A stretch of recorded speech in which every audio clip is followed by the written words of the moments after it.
I'm not quite sure what just transpired there, but I heard him for a split second and then he just disappeared. So we will try to get them back for you in a short.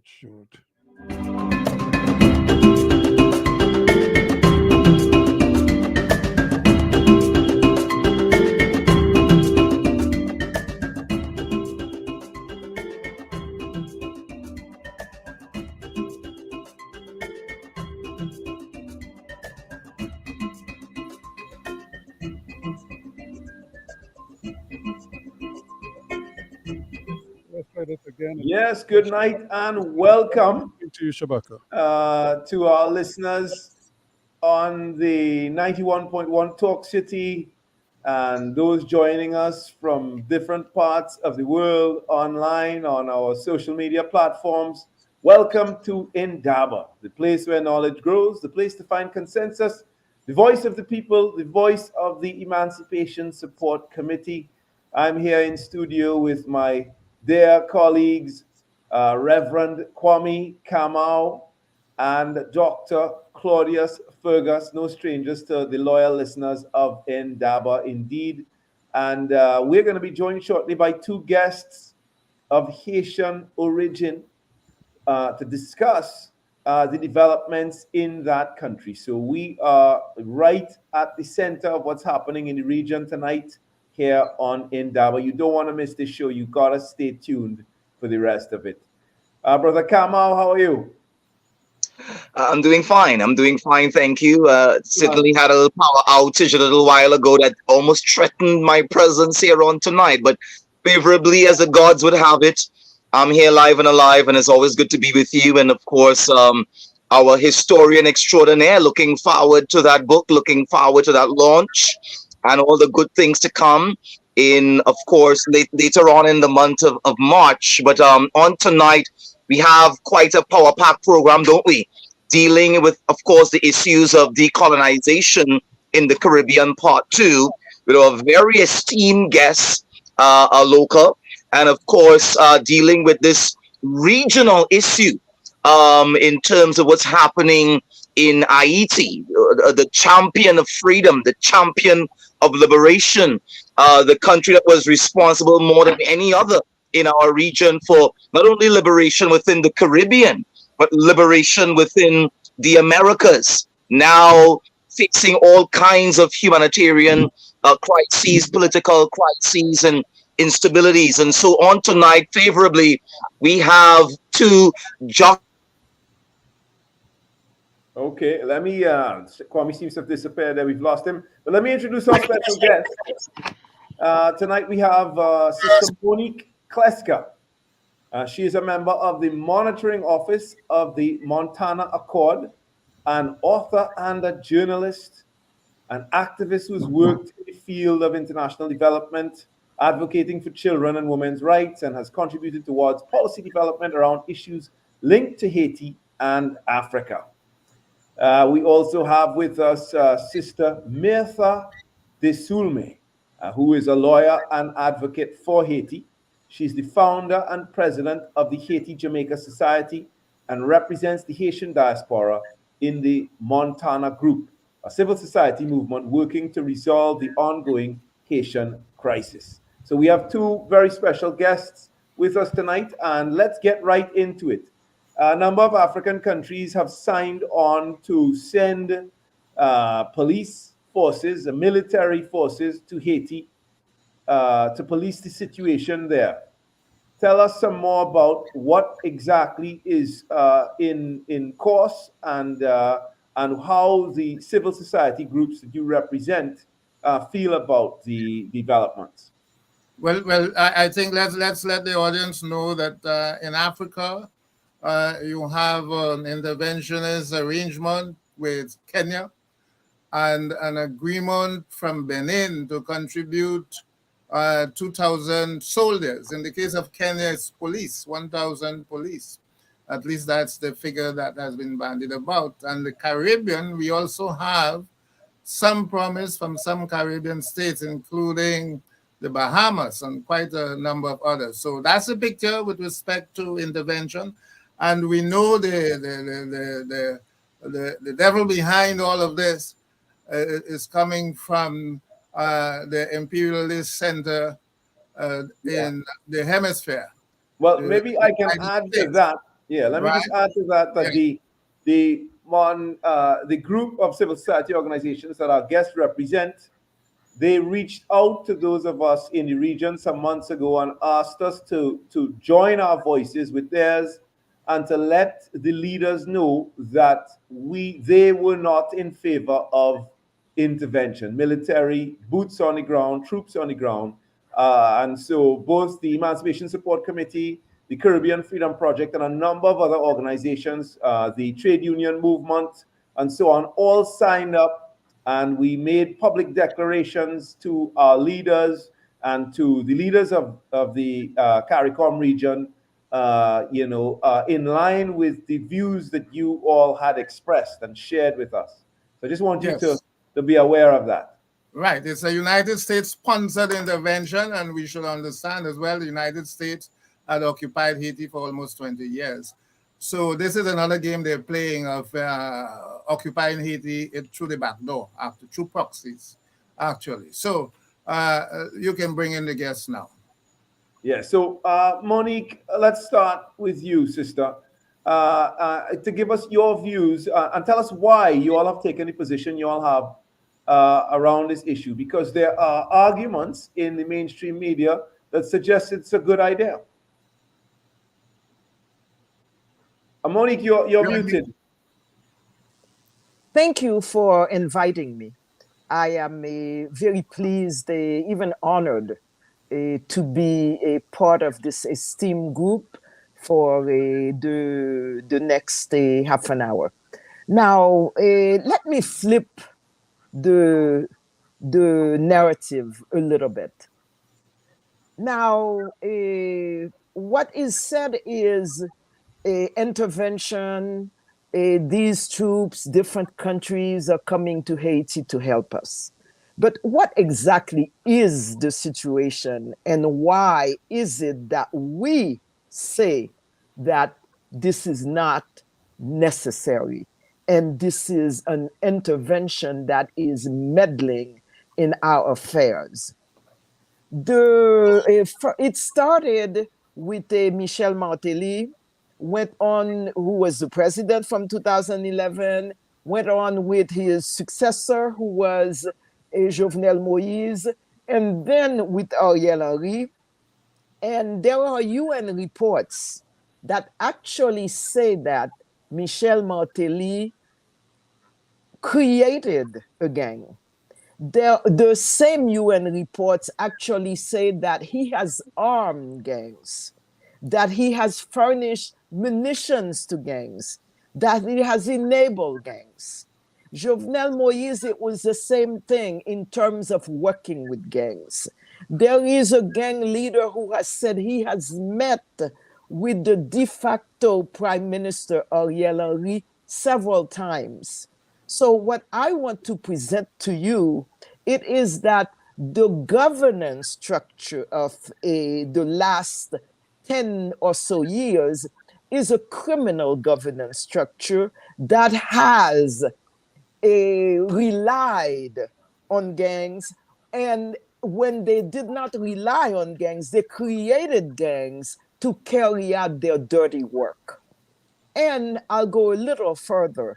There is a report by the Yale Law School that says that people from the Ministry of Interior, along with the gang leader Barbecue, were the instrumental leaders of the first massacre under Jovenel Moïse, and there were 71 people who died from that massacre, which was in La Saline.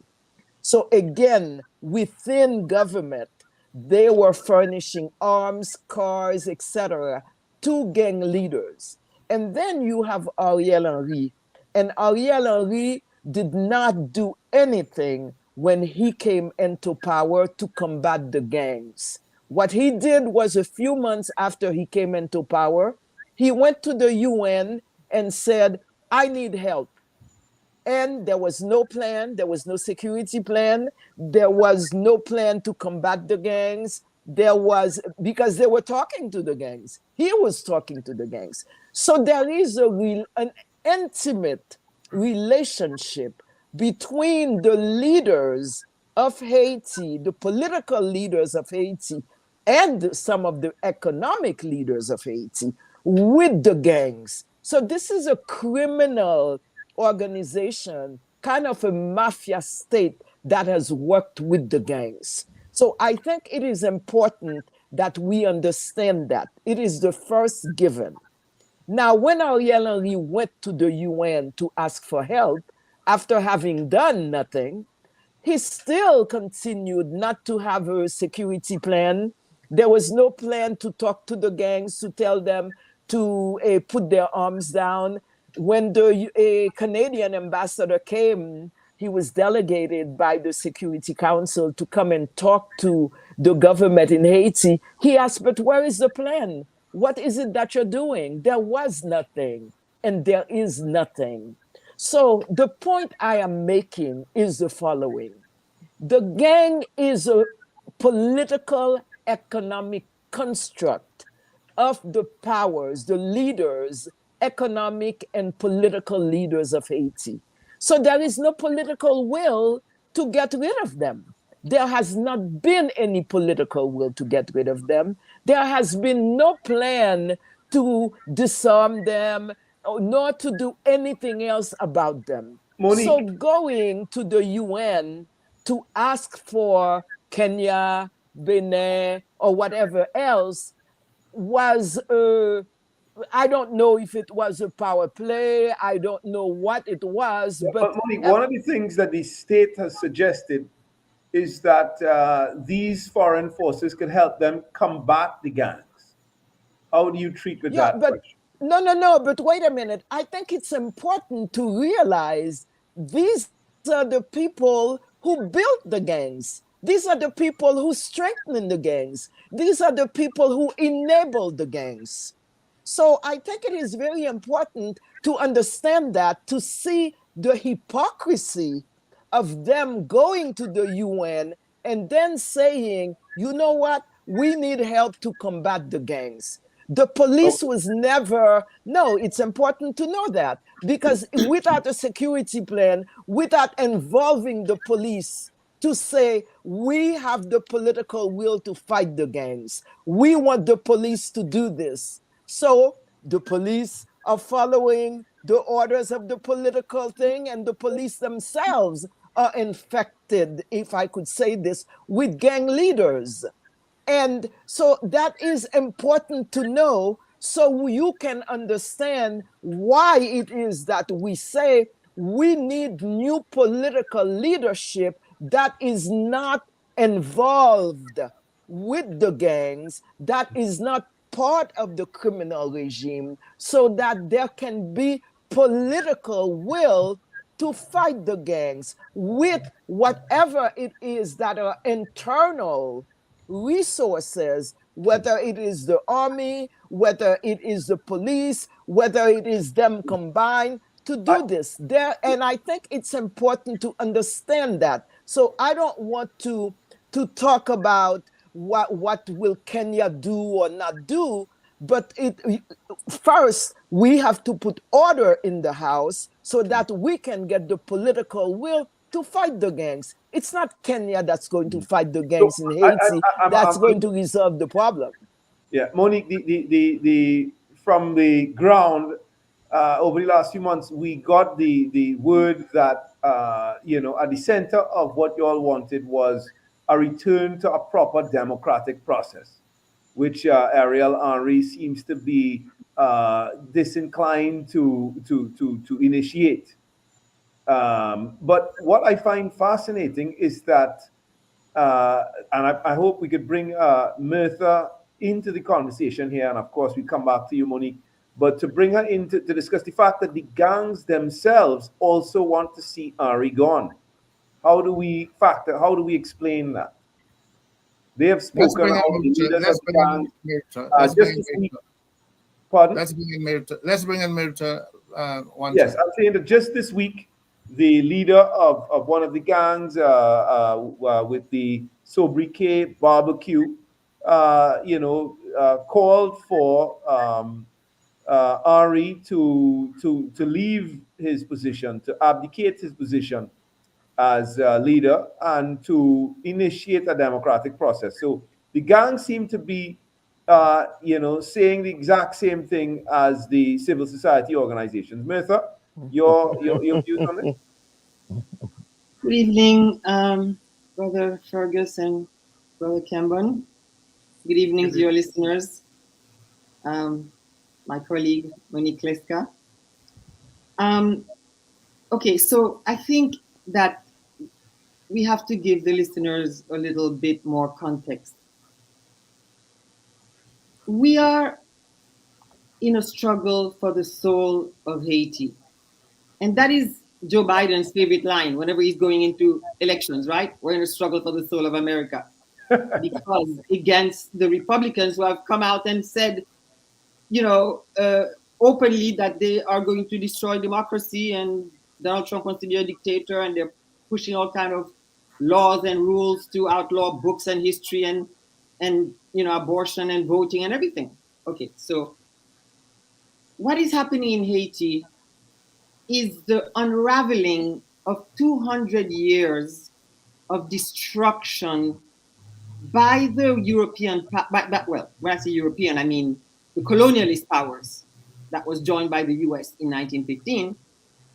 And from inception, from birth, from 1804, when Haiti declared its independence, the European powers swore, and they said it openly. Napoleon made that declaration, and Thomas Jefferson made that declaration, who were the two most powerful leaders of the time. We must, at all costs, stop the march in the world of these Negroes in arms. And that has been the policy on Haiti from 1804, to ensure that Haiti would never emerge as a nation, first because she destroyed the world economic order. Well, she started the cycle of decolonization and emancipation, which they foresaw would destroy the world economic order, which at the time was based on the heinous crime of slavery, as you know. Mm-hmm. And what Haiti represents in terms of shattering the myth of white supremacy, yes, and the shame and humiliation of the European powers, France, Britain, and Spain, to be beaten by an army of slaves. Mm-hmm. And Myrtha, we've covered here on Indaba, we've covered extensively the manipulation and from abroad in terms of Haiti for our listeners, going back to the bicentennial celebration, the kidnapping of Aristide. Some of our Haitian guests have come on the program and openly stated that you can't get into office in Haiti if you are not given the permission to do so by foreign entities. So we I think the Caribbean now is becoming more and more aware of the degree to which the democratic process is undermined by imperialist forces in Haiti. I think that is pretty clear. We know right now there's no way that Ariel Henry, for example, there's been a lot of conversation about his own assumption of the highest office of the land and the degree to which he is part of an imperialist project. So these things I think are clear. These things are clear amongst us. They're not clear amongst the general public that is brainwashed by the mainstream media that blames Haiti for its own unraveling. Yes, I think it's good to emphasize. So the point I'm trying to make is that what we're seeing is nothing more than the unraveling of a 200-year system that has never given Haiti a chance to emerge as a nation. From the ransom of independence to the US occupation that established a system of state against nation, where they established a pattern that all governments would work against the interests of the Haitian people and to implement the foreign agenda. And it has just been going from bad to worse, bad to worse. We had the 29 years of the Duvalier dictatorship, where they murdered hundreds of thousands of Haitians and were maintained in power by the US. And then you had the revolution in 1986, when which toppled the Duvalier dynasty, when Aristide became president. And Aristide was the one president that got away from the colonialist system, because he was actually he was the first one to be elected in a democratically elected president, election, yes. right? Okay, by popular universal suffrage. 7 months later, they toppled him, right? And then they brought him back. But the Aristide that came back was not the revolutionary Aristide who was coming to do the work of the people. He was someone who had been co-opted now by the foreign powers to carry out the foreign agenda. So all of these decades, they've been destroying every trace of agriculture, every trace of industrialization. They've created 70% unemployment in the country, right? So you have all of these unattached youth. And what they want for Haiti is to be a dumping ground for their surplus and a source of slave labor. So they can pay a Haitian worker $25 a week or $17 a week, rather than paying an American worker $17 an hour. And so that Haitians have to flee their country and be slaves in the region. And they want Haitians as a source of slave labor, and they dump their spoiled and GMO products and surplus on Haiti. So this situation has created an abundance of unattached youth. And when you start now, those same powers flood the country with guns, and they impose corrupt governments in power who have no link to the Haitian people. They're just there to carry out the foreign agenda. And then they use the gangs to crush the people, because they know that the people are going to rise up when the government is doing nothing for them. It is in fact working against their interests for the interests of outsiders. So they know that inevitably the people will demand their righteous rights. And so they have the gangs to crush the people. And this has been going on for decades. Myrtha, what I want you to do now with the last... Now we reach to the point where those gangs that they have been arming and maintaining for all of these decades have finally taken over the country. So what we need is to break out of that system of repression so that the Haitian people can establish their own democratic transition, and elect their own leaders, so that we can have a real transition to democratic and transparent elections. When they go and call mercenaries from Kenya or Benin or CARICOM or whatever country to come in, it's only to come and assist in the crushing of the Haitian people, in the buttressing of an illegal dictator, because Ariel Henry doesn't have a shred of legitimacy. So that we can carry on now with this, secure the country for fraudulent election to put another American puppet in power. The gangs have now rebelled because they realize that the Kenyan, and let's be clear, why do they go to Kenya? Why do they go to Benin? Why do they go to CARICOM? Because they're looking for black faces as proxies for this occupation. Perhaps the conversation we've been having around the imperialist agenda in Haiti has reached the ears of those in power, and they seem to think that it might be wise for them to get these black faces rather than to put more European troops on the ground. Exactly. But, Monique, just a minute. Monique has to leave shortly, so I think we need to let her give her closing remarks while addressing one of the most recent situations with respect to the pressure by the United States for the interim prime minister to step down. If he steps down, what next? You know, and what are your views with respect to this particular aspect of U.S. intervention? Well, I do not think it is the business normally of the United States nor any other nation to tell us what it is that we should do. But they do it. And even this morning, the US UN ambassador actually said, we have asked Haitians to do this. It is not her role to ask us to do this. So that is something, the continuing meddling.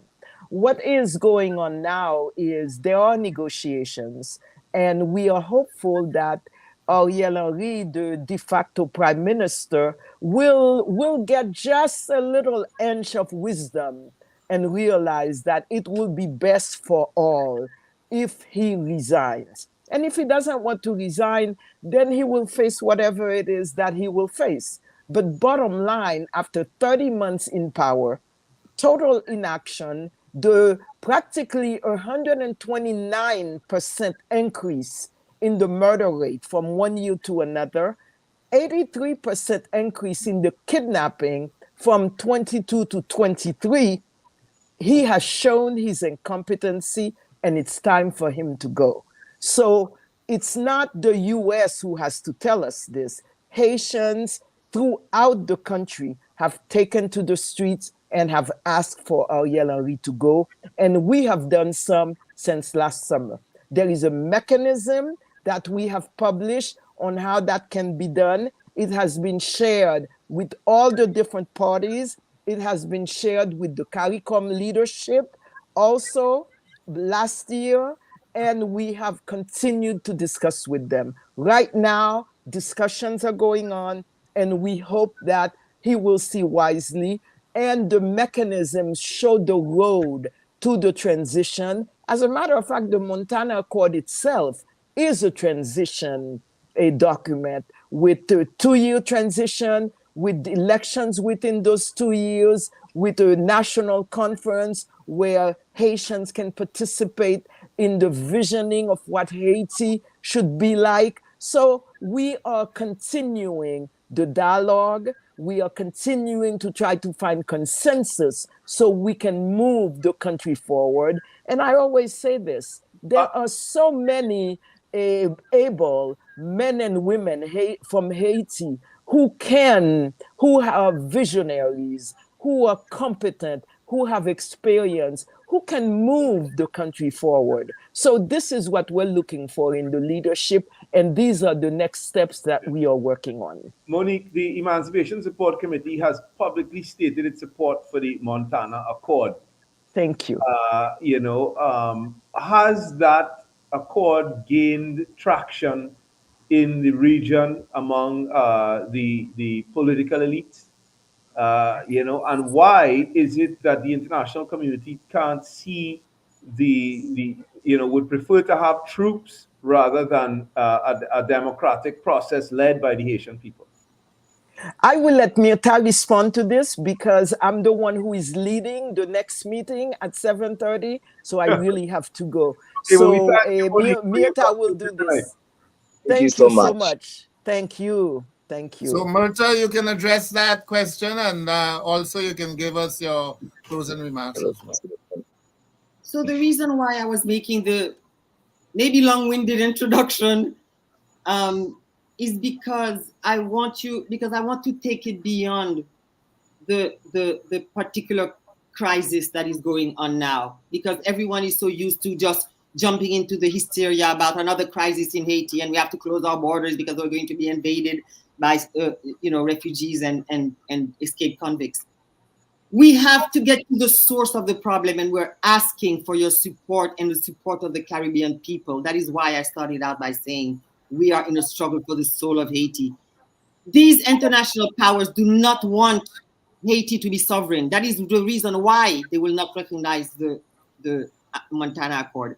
Because the Montana Accord is a transition plan for Haiti to regain its sovereignty. What these people that they have put in power since 2010 I think Monique explained that Martelly did not win the election, but the US engineered and rigged the result to put him in power because he was a drug dealer that they could control. And that's who they want. They want criminals that they can control. And so he now so after that now, he put in Jovenel Moïse, but what they tried to do is not have any elections so that they could, all of the institutions of Haiti would fall down, the judiciary, the parliament, the mayors, the councillors, all of those institutions fell down because there were no elections so that they could rule by decree. And that was their aim. So when the president died now, when he was assassinated, Ariel Henry was named 2 days before his assassination. So it's clear that he was made to name his successor before they assassinated him because they knew they were going to assassinate him. And they put Ariel Henry in power, and he has no legitimacy whatsoever because he was not elected, he was not ratified. Really? There was a parliament at the time to ratify him, right? There were only 10 senators left, and their mandate expired some months later. There were no judges, nothing. Yeah, and of course, if he wanted to be legitimate, he should have immediately instituted or initiated some kind of democratic process. He had no intention of doing so. He was placed there for that very reason, to maintain the status quo, arm the gangs, keep the violence going, so that they could justify a foreign intervention to organize another fraudulent election and put another puppet in power. And that is what our struggle is. We're trying to see if we can free Haiti from that 200-year nightmare, break the stranglehold that the US has on Haiti, and see if the Haitian people can finally, after 200 years, be free. Be free, even though we are the ones who set the pattern for everyone's liberation. We are the ones who keep having to be fighting this constant effort at re-enslavement. And so what we are trying to do is to see if we can have the Montana Accord or any other, we don't want to say Montana Accord to the exclusion of all others, but it's an accord. What we want is something that permits the Haitian people to establish their own government, choose their own leaders. And as Monique said, there's a lot of competent, intelligent people with integrity, and they keep putting criminals in power so that the competent people have to flee the country and go and build other people's countries and cannot stay to contribute to the building of Haiti that they love to their heart, right? The Governor General of Canada was Haitian. We had the president of Harvard, doctors, lawyers. There are brilliant Haitians all over the world who cannot contribute to the building of their country because the US and the UN are imposing criminals on Haiti. And I can testify to that. I meet my beautiful, brilliant brothers and sisters from Haiti all over the world. I want to thank you, Myrtha. I think what you've said there is crystal clear. And I'm glad that you were able to articulate that here on Indaba, the place where knowledge grows. Our listeners are certainly stronger for your contribution. Thank you to you, and of course to Clesca as well for joining us tonight on this edition of Indaba. Brothers and sisters, this has been, what a revelation. These are the things to finally get this from the Haitian civil society, representatives of the people of Haiti, speaking so clearly about their situation. I don't know if we could have done any better. Kudos to the very brilliant women who spoke very clearly, very succinctly to the matters that were raised. There are some questions and some comments in the chat as we recognize our international audience from Haiti, from the Americas, from Africa tuned in, from Honduras tuned in. We see one of the questions raised, and it was not answered. We ran out of time, had to do with the issue of how do we move into the transition in light of the fact that there is such an avalanche of gang activity? They have overrun the country. How do you engage in free and fair elections? How do you ensure that elections are free and fair and free from fair without some type of military intervention, whether it be local, whether it be regional, or whether in terms of the MSS that is international in its making? But certainly this is not the first time we've dealt with this issue and we look forward to treating with it again. Strange, Dr. Fergus, making a point? I think you have made the point clearly. I think so. There are other comments I think that are very, very enlightening, and it's a pity that our guests would have had to leave us. I think they were the best people to address some of those very, very interesting comments. Yes. Yeah, I think to speak about how to transition now, the vision, the Montana Accord is very clear about how to do that. And of course, the sisters are suggesting that there are other ideas coming out of the belly of the Haitian people. And so, they're confident that they can move forward. And I think we need to start from there. The people of Haiti, regardless of the situation on the ground with the gangs and so on, they are expressing firm confidence that they can move their process forward without foreign troops on the ground, without foreign intervention. I think that's what might be also perhaps necessary going forward is for the Montana group to liaise with some of those other leading groups, because one of the successful strategies that have been tried and tested over centuries is the divide, rule, and dominate program of imperialism. So that if they don't get onto these other groups first, it is known that the imperialists are going to get onto them and try to manipulate the situation to bring division. And instead of moving forward, you are going to be caught in a mire of conflict, and maybe contestation among yourselves. So it might be very important for them to liaise, make contact, have some kind of consensus going forward, because the enemy is going to get to them before. That is the strategy of imperialism. If I read Myrtha and Clesca correctly, that's the conversation they say that they're engaging in right now. That's the discourse that they're engaging in right now. And I'll tell you, they have reached out. They've been, for the last couple of years, reaching out to civil society all across the region to ask us to get on board in supporting the Haitian people in the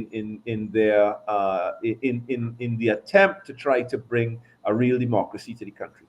But I'm talking beyond the civil society supporters. I'm talking about the allies. No, yeah, but that's the conversation that they're talking about. I think that's what she was talking about on the program tonight. Right. Yes. Yeah. Building that consensus. The Haitian diaspora and the Haitians inside of Haiti itself. Because I'm sure they must have alliances inside there, things that will work properly. You must have. Indeed. Yes. I know they can't tell us everything. Yeah, I think, Doctor, now it's time for the Your Africa report. Yes, I'm sure Renee's standing by. Our listening audience must be eagerly looking forward to that. Yes. As am I. Yes, so we are looking at the issue of Africans traveling in Africa and the Africans traveling in the Caribbean, some of the challenges, and of course, with the case of Africa, some of the promise of visa-free travel that is happening right now. Slowly progressing, but happening nonetheless, because it is very much a part of the Agenda 2063, the Africa Continental Free Trade, where visa-free travel or the right to travel and settle in different countries is an imperative for those things to work. Without that, it will not work. So this is a step in the direction of 2063, Agenda 2063. It's not happening in a vacuum. It is within the context of Agenda 2063. So Renee, bring up the video, please. Thank you.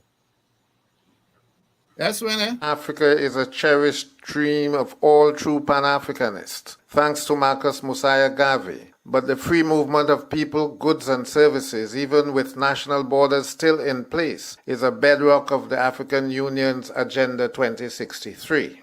This week's Africa Report highlights one of these free movements, the freedom to travel anywhere within the Union without restrictions. Invariably, this means without visas, in some cases without passports. Member states within the original 5 economic zones of the AU enjoy visa-free travel, ECOWAS being the freest of the 5 zones. There are also many bilateral agreements on visa-free travel between countries belonging to different economic zones, such as the most recent between Kenya and South Africa.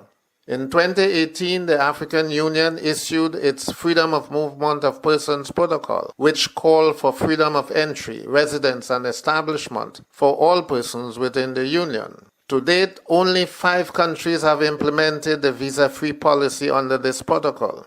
These countries are Seychelles before 2018, the Gambia and Benin in 2019, Rwanda and Kenya in January 2024.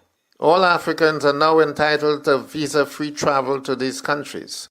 Some of the governments specify all member states of the EU, but in essence they mean all African nationalities, not all ethnic Africans.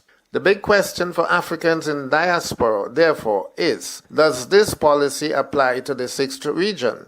In 2022, the AU ceremoniously launched the flag of the 6th region, but because the 6th region is not a political entity, applying the visa-free policy across the board will definitely be a major challenge, but it is a hurdle that must be resolved. The European scramble for Africa at the end of the 19th century imposed colonial borders where none had existed before, dividing people of the same language, culture, and family ties, and closing trade routes that had existed for thousands of years. The same alienating program was imposed on the Caribbean when the scramble for colonies started in earnest in the 17th century. In both Africa and the Caribbean, artificial boundaries have redefined trading patterns, travel, settlement, regional and international diplomacy, language and communication, culture, and economic development. One of the biggest challenges for decolonization, therefore, is the decolonization of colonial-era borders, both physical and mental. The move towards visa-free travel in Africa was interrupted by the COVID-19 pandemic. Since then, the launch of the African Continental Free Trade Area in 2022 has reignited the vision and policy of visa-free travel. After only 1 year in office, William Ruto, president of Kenya, made the first move. In October 2023, during the Three Basin Summit on Biodiversity in Brazzaville in the Democratic Republic of Congo, Ruto announced unambiguously, "It is time we in this continent realize that having visa restrictions amongst ourselves is working against us. When people cannot travel,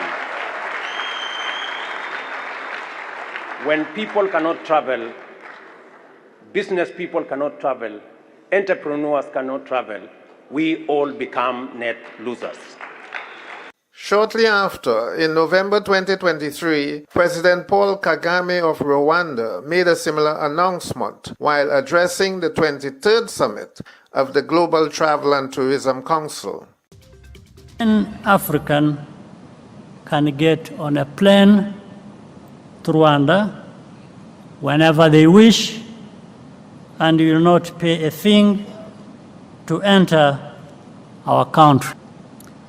Africans are the future of global tourism as our middle class continues to grow at a fast pace in the decades to come. As if determined to outdo Kagame, President Ruto revisited the visa policy on Independence Day, or Jamhuri Day, 12 December last year, expanding visa-free travel to the global community. That Kenya is the home of humanity is a scientific fact that fills us with pride and underscores our rich heritage. It is with great pleasure, as President of this extraordinary country, to make a historic announcement of the decision of the government of Kenya. Beginning January 2024, Kenya will be a visa-free country. It shall no longer be necessary for any person from any corner of the globe to carry the burden of applying for a visa to come to Kenya. To echo the call of the Turkana people to the world, Tobongu Lore, a simple message to humanity: welcome home. Ruto's allusion to Kenya as the birthplace of humanity is supported by fossil remains of the oldest specimen of the human species, Turkana boy, known locally as Narioko Tome boy, 1.5 million years old. CARICOM is evolving a policy of free movement even more liberal than the 5 AU countries. Last week, Prime Minister Mia Mottley of Barbados announced that after the 31st March this month, CARICOM nationals will be able to move freely within member states and remain indefinitely, thus eliminating the 6-month limit that now prevails.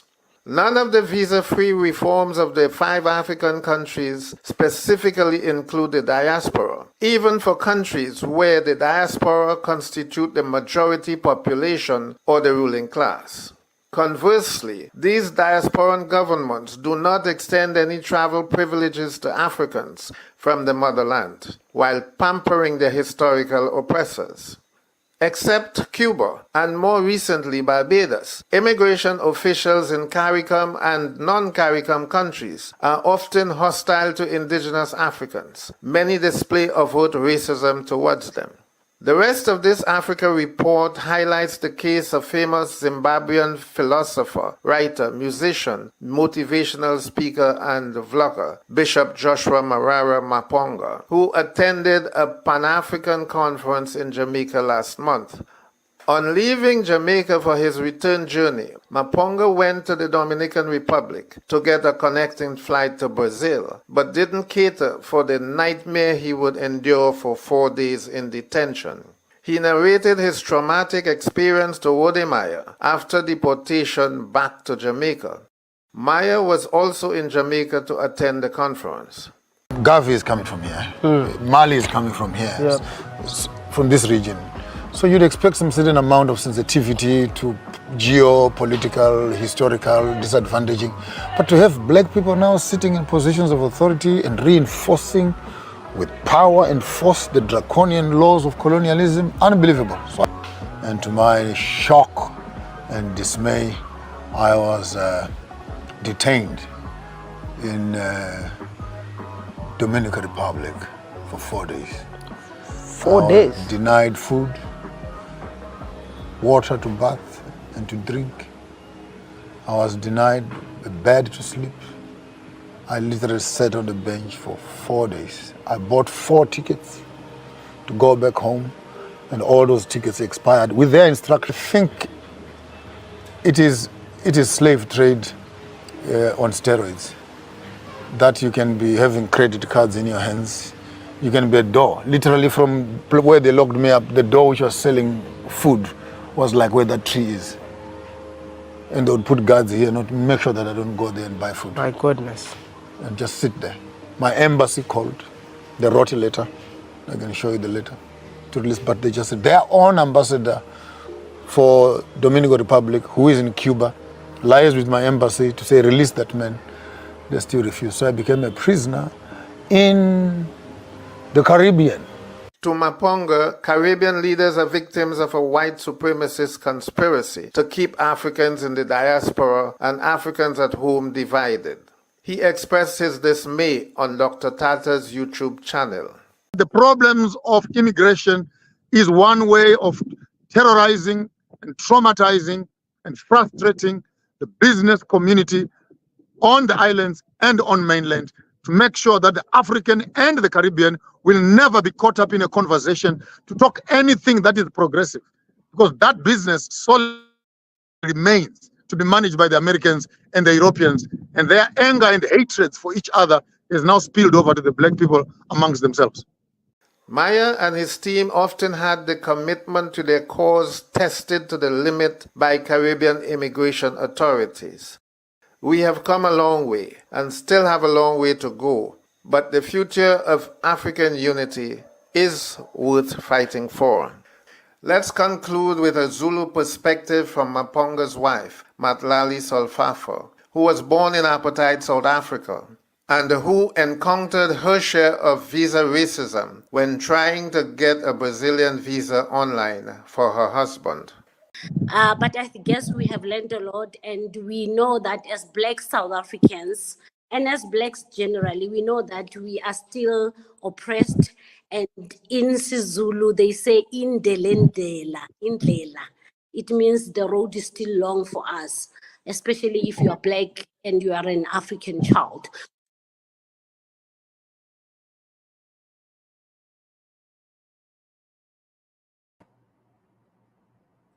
Oh my gosh. Yes, I see you shaking your head, Shabaka. It is a traumatic experience, even listening to the trauma that Mponga would have gone through. It's Yeah. it's And it's very I horrible.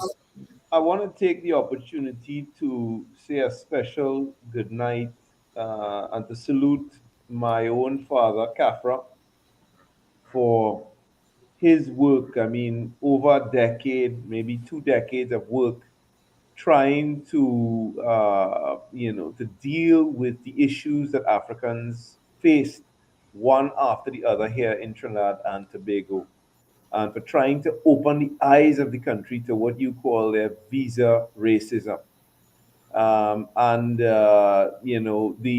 The times that I spent working with him, to see the suffering of the individuals and the families, the children, it is beyond your wildest imagination. When we talk about this kind of, the brother referred to the internalized colonialism that we in the Caribbean have become, that that is part of our own affliction, and the way that we then apply that to our interaction with our African brothers and sisters in the process of them moving within the space. I've seen it. I've seen brothers cry in my father's office. We have traveled to different parts of the country to meet, families, children, and women crying because their husband has been taken by the security services in Trinidad and Tobago. Sometimes Africans in hiding in different parts of the country because the security services are in pursuit of them to lock them up in detention indefinitely, and all the different types of ways to deport them. And even in some cases where they just want to go home, cannot get out of the country and subjected to beatings and all other forms of things you'd expect in a concentration camp. So I think that our situation is extreme, and of course I've seen this in my travels across Latin American countries, and it's not just the Africans from the continent, but even Africans in the Caribbean. So the Guyanese Africans have faced terrible suffering in Trinidad as they try to come here. Jamaicans have faced similar horrendous circumstances. I myself have stopped in the airport. And don't forget Haitians too, huh? As we are on Haiti this evening. Well, I was good. I was saving Haitians for last because I think that's the most extreme example. I mean, the kinds of things that Haitians have experienced here in Trinidad and Tobago. I'll just give one example. After the earthquake, that earthquake where countries all around the world pledged solidarity for Haiti, pledged money for Haiti. Countries on the continent invited, like Senegal, invited Haitians to come home. They said what's his name? President Wad said that, they would give, land and so on to Haitians who wanted to return, things like that. People were taking Haitians in everywhere. One Haitian showed up in Port of Spain and asked for us to take that person in, a woman, and we refused. And my father had to personally go down to the wherever she was being detained and to help her get out of that situation. And the way and it wasn't just a single one-off. The authorities continue to persecute and pursue this one Haitian who had come here seeking some kind of refuge from the situation in Haiti. So we are beyond ugly, beyond grotesque in this department. And of course, we don't have time to continue in this vein tonight, but this is something we could bring people from off the streets who are experiencing this kind of suffering right now on Indaba to talk about their experiences. So this is something we could have another program on for sure. Yes, we are nearing the top of the hour. We are getting close to that time to say good night. Okay, so let me just say in the last few minutes that we have left, I want to invite our radio listeners. Yes. Yeah, I want to invite our radio listeners because I don't want them to miss the last part of Indaba. We're going to talk now with Dr. Tahimbe Salandi about decolonization. This is part 2 of a conversation we started last week. Phenomenal. Last week we were able to establish, to the shock of those listening on radio and abroad, that there are 20-something countries in the Caribbean, perhaps 26, as many as 26, that are still colonized today in some degree of direct colonialism today. And that was a phenomenal, piece of knowledge that we were able to establish. And we got into the conversation in a way that was, stimulating and exciting. We're going to continue that discussion tonight. So those of you who are listening on radio, please come across to the ESC's Facebook page. Now, go on Facebook and go to the ESC's Facebook page where you could continue on Indaba Overtime Online. We're going to be here with Dr. Salandi for the next 20 minutes, looking at the question of decolonizing the Caribbean. Some of the areas that we did not discuss last week, we're going to discuss this week.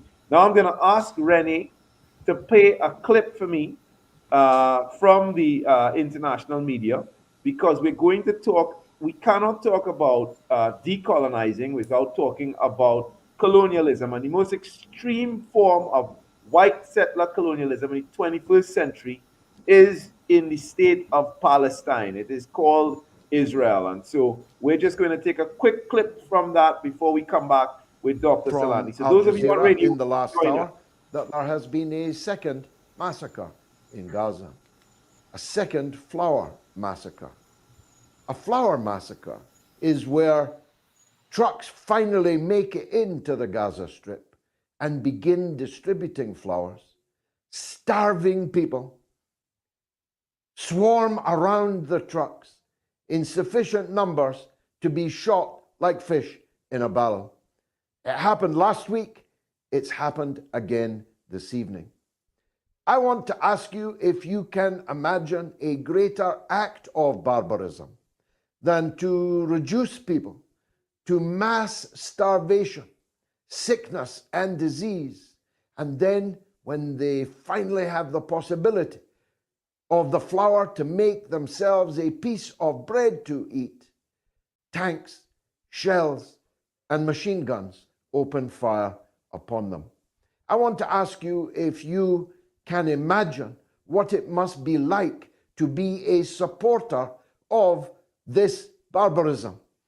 Our political leaders, you in the United States, we in the United Kingdom, you in France, you in Germany, you in all the countries of the West in which most of you are watching this show, can you imagine the sheer evil of your political leaders who support this kind of thing, who declare themselves to be friends of Israel? In the course of the last 150 days, not one single member of parliament in Britain, from the Labour Friends of Israel, the Conservative Friends of Israel, the Liberal Democrat Friends of Israel, not one of them, not one, has resigned as a friend of Israel, even though the world has seen 112,000 people murdered, maimed, or missing under the rubble over that 150 days.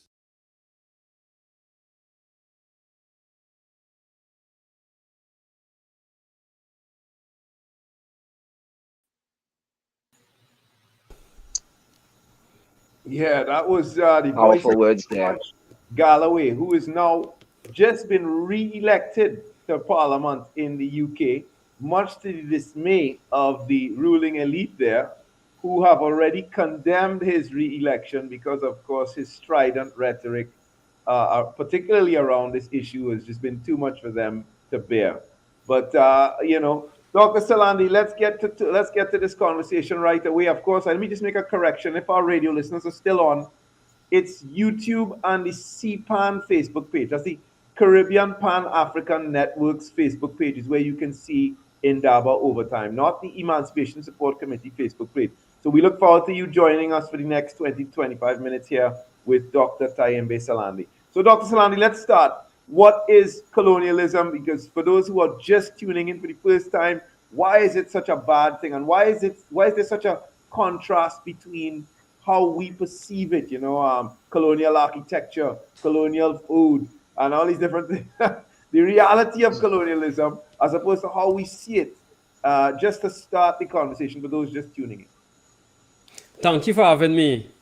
And just to be very clear, what happened here in the Caribbean in terms of our colonial experience was really an exportation of attitudes and values and ways of doing things that Europeans were doing in Europe to European women, to Moors, to Gypsies, to non-Christians. And it's a sort of intolerance, a way of treating people in a devaluing way. And this was transformed and transferred to the Caribbean and turned into mass economic systems concentrated in colonies that are at the very foundations of all of our societies today. And I'm glad that you mentioned the different parts of the Caribbean still being colonized, because part of my thinking notes today was to mention that there are at least 12 Caribbean countries that are still colonies of France, the Dutch, and England. And there are many more who still retain the Queen as their symbolic head of state. So as much as we think of the Caribbean as being this independent place, the reality is that the issues of colonialism and a lack of freedom are just as relevant and enduring as they were 50 years ago. Yeah, that's the area that we wanted to start with tonight. This question of these Caribbean countries that are still what we might call them. They are independent, but they are, they're still underneath the Queen and the King. Now, the King presently, they're not, they're what we might call, what would be the language we would use to describe these countries? Monarchical states. That's the language that has been used by some monarchical states. One of the implications of that, Shabaka, is that there are many people living within the borders of the Caribbean who feel more attached to France and Britain and the Netherlands. They feel themselves citizens of these countries, and they feel more affinity to France than they would their Caribbean brothers and sisters. So this affects the entire movement and evolution of the Caribbean space. Because the reality is that there was a referendum in one of the countries, and they actually chose to actually remain a colony. Yes, St. Vincent and the Grenadines, and that was, I think, 2008. I have one question for you. Now, Shabaka's suggestion is perhaps, I think it might be read that we have a few monarchical independent states, so to speak. But in fact, most of the former English ruled colonies are still under some fundamental aspect of English governance, whether it is as the symbolic head of state or in terms of the judiciary. For example, in Trinidad hasn't broken away completely, although we claim Republican status. So my question to you is this. If you look at the former French colony, the original, we were talking about Haiti, the Spanish-speaking, Cuba, Dominican Republic, take off Puerto Rico from that. And we go to the mainland, Guyana, is the only one among the English ruled colonies where you have that total break. Can you explain that? Why is it these few other non-English ruled former colonies were able to make that complete break so quickly? And within the English ruled sphere, only Guyana has been able to make that complete break so far. Could you explain that? Well, that's a good question, and it may really point to the pervasiveness of British colonialism. And even though they often tend to represent themselves as being the most respectable of the European colonial powers and the less brutal, I think that some of the realities of their colonial systems still remain with us today in a form that you didn't get from the other colonies. For example, many Caribbean and ex-British colonies are still a member of this organization called the Commonwealth of Nations. So imagine you have been brutalized and colonized by a colonial power, and you are so locked into that we have not been able to form an independent, non-colonial organization to seek our interests coming from that type of experience. So I really think that it speaks to a certain type of experience coming out of British colonialism that we have not yet addressed. And one additional part of that answer has to do with something that Britain introduced as part of our independence called the Savings Clause. And this is a really, really brutish way of doing colonialism. So we have a number of laws on our books that cannot be changed because at independence it was said that no laws could be changed that was introduced before independence. Yeah. Now, the thing about it is, the part of this conversation that disturbs me, Dr. Tahimba, and has disturbed me for some time now, is the way that we continue to blame the British or the French and so on for our own lassitude about addressing these issues so many decades after independence.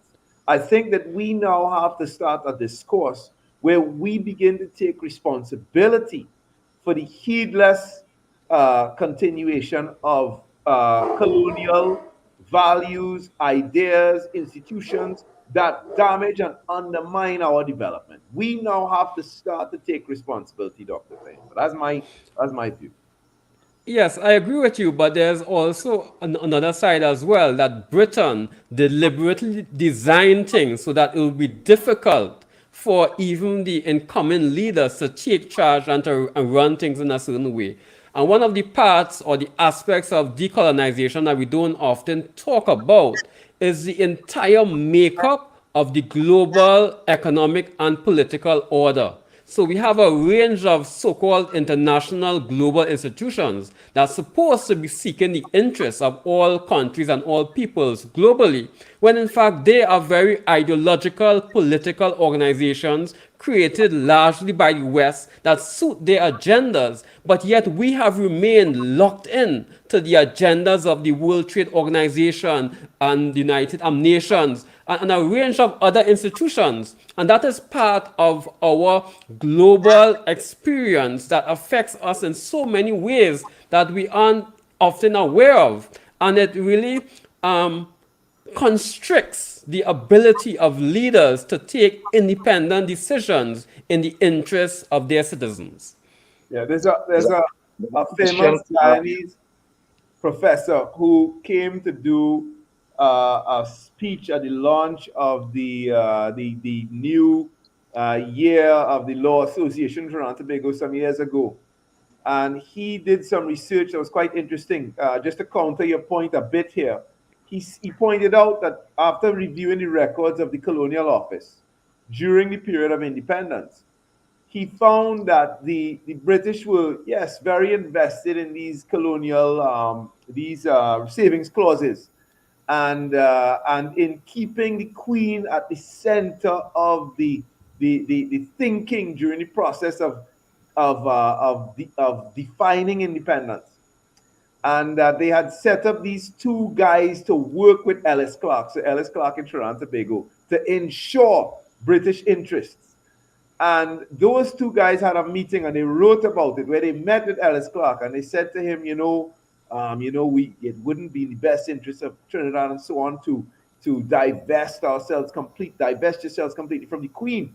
And Ellis reassured them in such strident terms that he wanted to build a stronger relationship with the Queen than even they had imagined. And they actually wrote down in their notes that they were shocked by the degree of love and so on, that they didn't have to bother with Ellis anymore. They could leave him on his own, and he would come back to them with a constitution that was in their interest.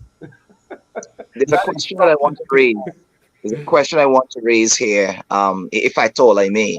And it comes actually from our comment section, and it had to do with the question of Haiti before. I'll tie it into this.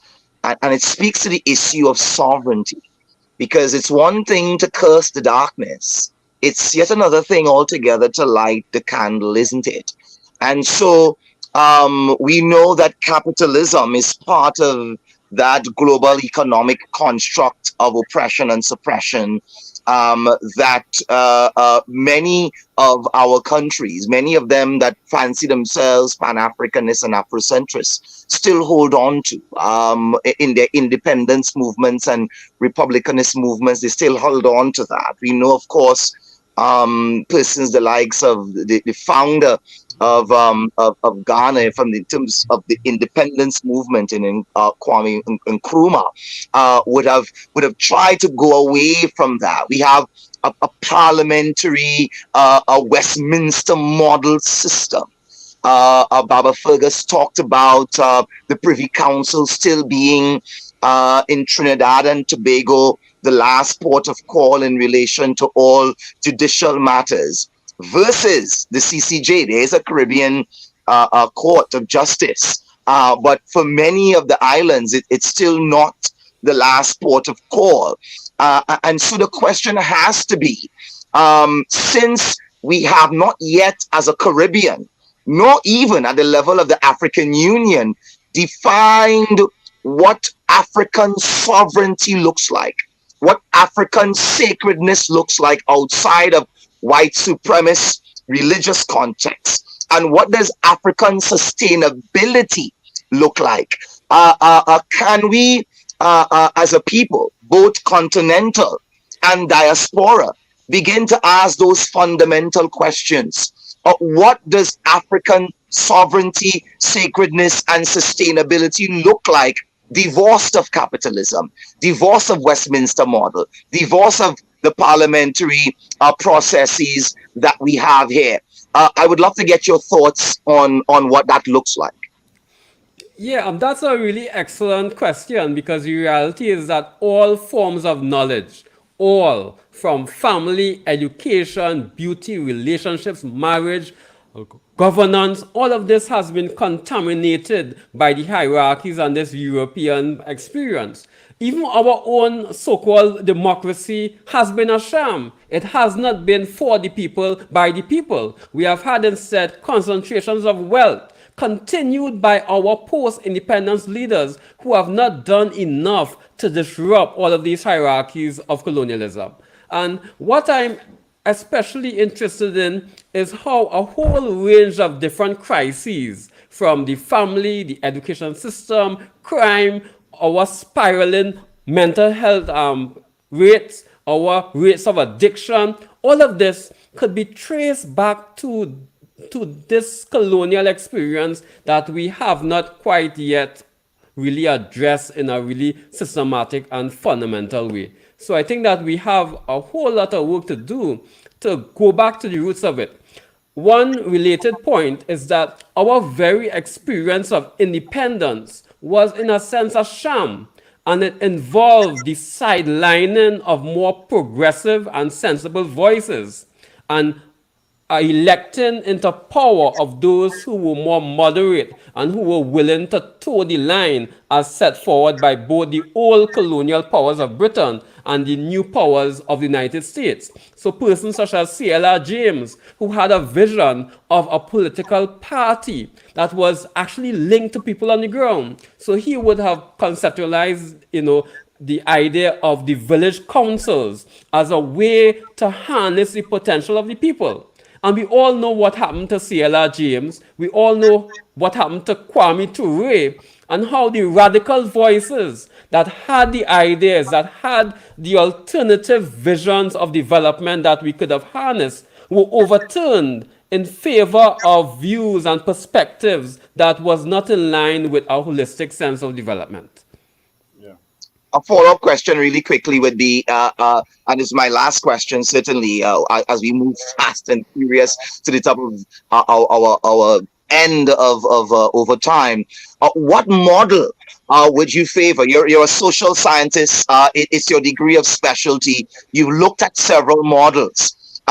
Is there a model that jumps out at you as one that perhaps can be, as it were, a baseline? It may not be the finish line, but a starting point as we begin to look at what African sovereignty and sustainability and sacredness looks like in the 21st century context. Is there a model that jumps out at you?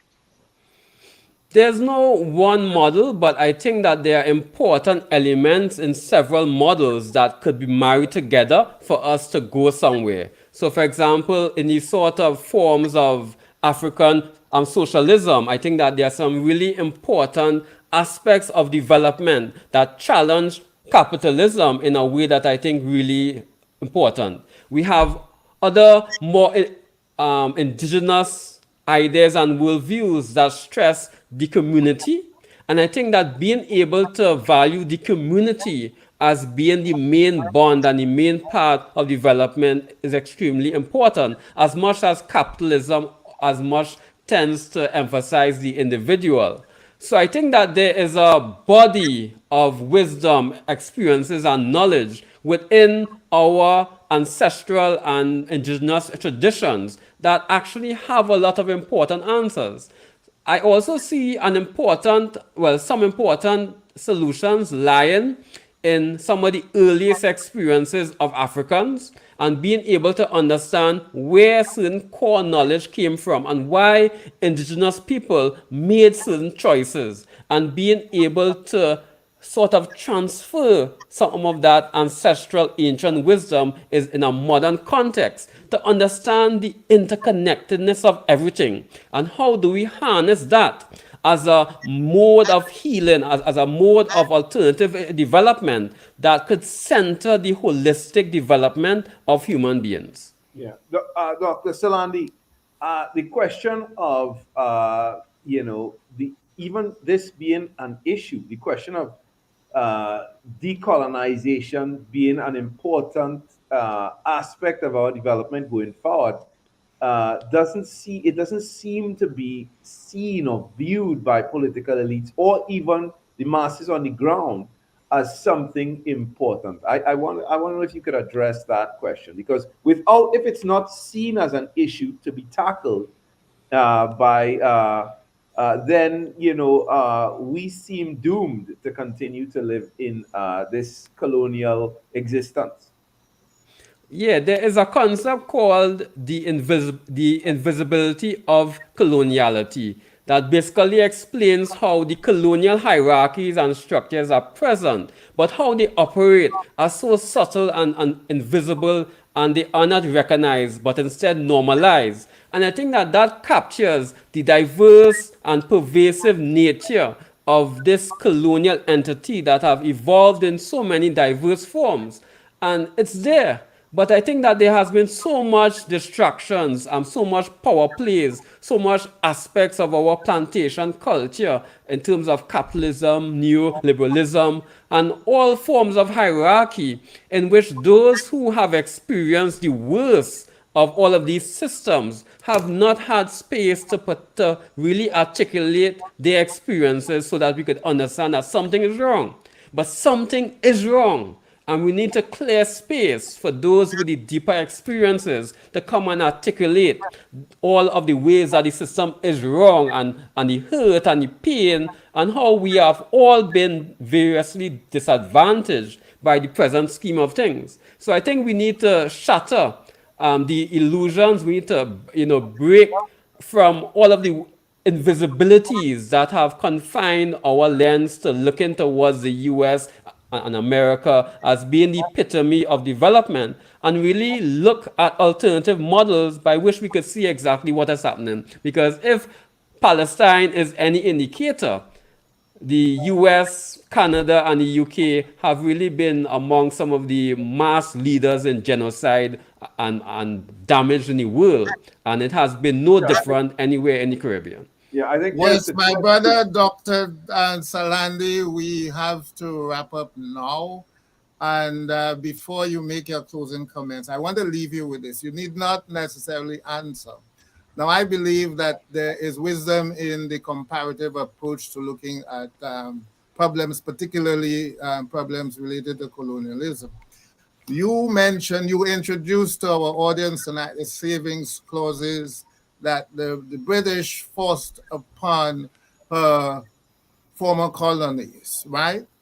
And last week we talked about the continuation of colonization in the term. It's a document that the French forced Africans in their colonies to sign in order to hand over the government, right? So my question would be, I said you don't need not answer now because it may even need some research. What other colonial powers would have had similar instruments imposed on their leaders that they handed government over to? And I'm thinking about the Dutch here, the Suriname, within CARICOM. We have so many other African countries. What did the Belgians do? You see, what did the Portuguese do in handing over power? Is there like a sort of strategy, some common strategy that they would have used, perhaps not accidental, like the Berlin Conference wasn't accidental? Was this the last chapter in the Berlin Conference, for example, that they were now handing back power, but under their terms? Something to think about rather than to answer. Yes, certainly. So your closing remarks. Well, I will leave with a quote from C.L.R. James, written in 1958. And he says that freedom from colonialism is not merely a legal independence, the right to raise a national flag or to compose or sing a national anthem. But these colonial territories and all of these structures need to be broken down. But he goes on to say that if territories have been shaped and molded in a colonial image, it is very hard for them to break out of this mentality. And I think that today, in our present era, we are seeing how difficult it is to overcome a lot of our critical issues because of ways in which our post-independence leaders have been unable to see the importance of disrupting all of the colonial continuities, inequalities, and the structures that they have inherited. Instead, our leaders have been content to mimic former colonial leaders to amass great wealth for the local elite and not really see the importance of redistributing the wealth and changing the constitution and really changing fundamentally the foundations of our society to make it a better fit for all people. Right, you have greatly enriched our discourse this evening, and thank you for having me. Kwame will take us out, and I'm sure he will include some of the comments in the chat while he's doing that. Over to you, my brother. Absolutely. Well, first of all, I would like to thank each and everyone for tuning in on tonight by way of Caribbean Pan-African Network on Facebook, and those who've been tuned in, of course, live via YouTube, our Emancipation Support Committee channel there. Of course, we want to say at top of the evening to those tuning in the diaspora, as well as those tuning in, of course, on the continent. Tonight, we spoke about the whole issue of Haiti, 200 years plus, a retribution of sorts, Europe versus the island that dared to pursue freedom, and what that means and what that looks like, with or without military intervention. Of course, we then moved into a very powerful Africa report that dealt with the issue of what does it look like to be able to move within the African continent and even outside of the African continent, within African territories, free of visas. The AU has gone in the direction of AFCA, and we know that AFCA is allowing freedom of trade and the movement of goods. But if your goods can go further than the people, then that is a crying shame. A brilliant report there by Baba Fergus. Of course, to round things up and to bring it to its culmination, its climax on tonight, we had Dr. Taimba Salandi, a social scientist dealing with the issue of decolonizing the Caribbean pot too, as he faced a number of pointed questions, a battery of interrogation from the left and the right, the north and the south. We want to thank Bahamas for tuning in on tonight. We want to thank Haiti for tuning in on tonight. All of the other persons that are locked in and listening faithfully. There are a few comments here that speak to the issue. One of them says the official end of, and I'll take it from that particular comment because I think it encapsulates what's wrong with my tongue. All that we need to deal with on tonight. The official end of colonial rule does not address the impacts of colonialism or the entitlements that the, in quotes, former colonial powers maintain to this day over the former, in quotes, colonies. And so with that, we are not out of love, not out of faith, not out of words, but for this edition of Indaba, we are out of time. Again, we want to encourage you to tune in next week, same time, same place, same channel, 91.1 FM, Talk City, a radio for those that are tuned in via, of course, the radio frequency. But for those that love the multimedia look and hear and touch and feel and comment approach, of course, you know, the CPAN Facebook page as well as the ESC YouTube channel is the place to go. With that said, we bid you a very pleasant good evening. We are tuning out for now, but we maintain our love and our solidarity with the people of the continent and those of the diaspora. Thank you so much, producer and technical staff. See you soon. Until the next one. Thank you, gentlemen, for your time on tonight. Goodbye for now.